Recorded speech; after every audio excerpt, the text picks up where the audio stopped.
Salam alaikum wa rahmatullah. On va continuer notre série de vidéos sur la sira du prophète sallallahu alayhi wa sallam en nous appuyant donc sur le livre de l'imam As-Sallabi en 3 volumes, donc édité en français par As-Salet édition.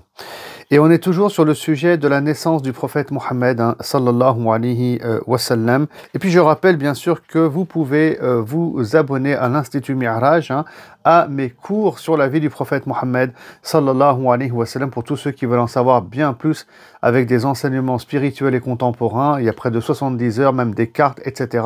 N'hésitez pas à vous abonner. Je remercie aussi tous ceux et toutes celles, bien sûr, qui me soutiennent sur Tipeee. Alors, du coup, je voulais continuer aujourd'hui sur la naissance du prophète sallallahu alayhi wa sallam et dire un mot sur ce sujet qui est en lien avec An-Nour, la lumière. Car on dit, il est dit dans les textes, que le prophète est lumière, sallallahu alayhi wa sallam. Et pour commencer, ici on va citer un hadith rapporté par l'imam Ahmed, effectivement, qui est cité dans le livre, où le prophète a dit, sallallahu alayhi wa sallam, « Je suis l'exaucement de l'invocation de mon père Ibrahim et la bonne nouvelle qui a été annoncée par mon frère Isa, c'est-à-dire Jésus. » Ça, on en a parlé déjà la dernière fois. Et ensuite, il est marqué « Et ma mère vit en rêve une lumière qui émanait d'elle et qui éclaira les palais du Cham. » Le Cham, c'est la Syrie, bien sûr, comme je l'explique dans mes cours. La grande Syrie, on va dire. Et donc, on va revenir sur cette lumière qui a éclairé les palais du Cham à la fin de cette vidéo, et qui est sortie donc de la mère du prophète, sallallahu alayhi wa sallam, Amina. Toutefois, on voit que cette lumière-là, écoutez, semble accompagner le prophète, sallallahu alayhi wa sallam. Et on voit que aussi, dans le Coran, dans la sourate 5, la sourate Al-Maïda, versets 15 et 16, là, pareil, Allah nous parle de lumière, de Nour, quand il parle du prophète, sallallahu alayhi wa sallam. Je lis ici le passage. Allah dit, aux gens du livre, notre messager Mohammed vous est certes venu, vous exposant beaucoup de ce que vous cachiez du livre et passant sur bien d'autres choses. Écoutez bien, une lumière et un livre explicite vous sont certes venus d'Allah. Ça, c'est le verset donc 15 et 16. Je lis pas la suite, quoique par ceci, le Coran, Allah guide au chemin du salut ceux qui cherchent son agrément et il les fait sortir des ténèbres à la lumière par sa grâce. Bref, une lumière, donc, et un livre explicite. Et quand on retourne aux travaux d'exégète, que ce soit l'imam At-Tabari, Ar-Razi ou d'autres encore, ici le mot « Nour », alors, la notion de livre explicite, c'est le Coran, bien entendu. Mais le Nour, c'est quoi ici? La lumière, c'est le prophète. La personne même du prophète, sallallahu alayhi wa sallam. Il est marqué Mohammed. Donc c'est même pas ça, c'est pas marqué la sunna ou ses paroles, non, c'est sa personne elle-même de A à Z.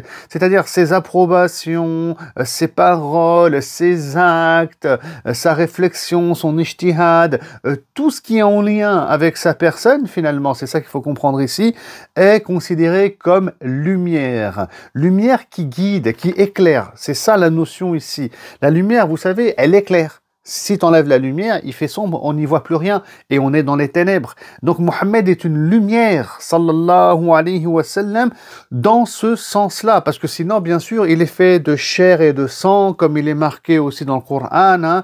Il est marié, il a des épouses, il fait ses courses et on sait que le prophète donc est fait de chair et de sang. Il n'est pas fait de lumière. Ce sont les anges qui sont faits de lumière en islam. Attention de ne pas tomber ici dans des dérives. Donc ici, il est lumière, je répète, dans le sens où il vient éclairer dans les ténèbres, finalement, la bonne voie, il vient la montrer. Alors il vient montrer à tout le monde, aux idolâtres de son époque, aux chrétiens, aux juifs, etc. Et enfin, pour terminer, je reviens sur ici la parole du prophète sallallahu alayhi wa sallam qui dit qu'il y a une lumière qui est sortie de la mère du prophète, qui est Amina. Et que ça, c'est un rêve, finalement, qu'elle a fait. Et qui a éclairé les palais du Cham. Ici, As-Sallabi cite les paroles du savant Hanbalit ibn Rajab, qui dit au sujet de cette lumière était l'annonce de la lumière avec laquelle le prophète sallallahu alayhi wa sallam allait guider les peuples de la terre et les sortir des ténèbres du polythéisme. D'accord? Donc ça revient au verset de la sourate Al-Maïda qu'il cite d'ailleurs à Sallabi juste après. C'est là le lien qu'il est en train de faire. Mais moi, ce qui va vraiment m'intéresser, je trouve ces paroles magnifiques, c'est les paroles de Ibn Kathir qu'il cite à Sallabi ici. C'est très très beau. Je lis et je vais commenter. La mention spécifique du Cham comme lieu recevant la lumière indiquait que cette région allait devenir un lieu où l'islam serait implanté fermement. Fermement. C'est le cas aujourd'hui avec la Syrie, la Jordanie et la Palestine, bien entendu, avec une partie de l'Égypte. C'est ça le Cham. Et ensuite, Ali Sallabi ajoute, d'ailleurs, à la fin des temps, le Cham sera le bastion des musulmans et également le lieu où aura lieu le retour de notre prophète Isa à Damas, là où se trouve le minaret oriental blanc. Et effectivement, c'est à Damas que Isa descend, sans doute du deuxième ciel, car il a été vu au deuxième ciel par le prophète sallallahu alayhi wa sallam. Et donc le scénario de la fin des temps, on ne sait pas quand est-ce que c'est, bien sûr, la fin des temps, ça se passe quand même au Cham. Comme si cette lumière qui a illuminé les palais du Cham vienne aussi nous montrer la dernière étape de l'humanité. C'est ça qu'il faut comprendre ici aussi, d'accord? Et donc, en tout cas, c'était une lumière vue en rêve. Donc, c'est un songe de Amina ici qui va en dire long.